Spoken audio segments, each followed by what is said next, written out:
How to turn off new followers notifications on REDnote app.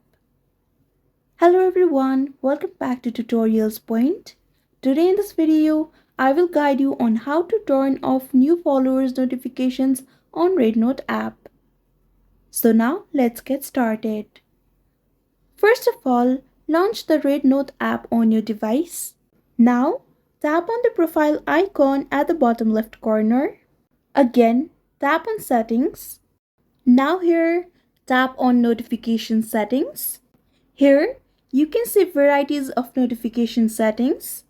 Specifically, to turn off new followers notifications on REDnote app, all you need to do is, from the engagement notification section, just simply toggle off the new followers option and you are good to go.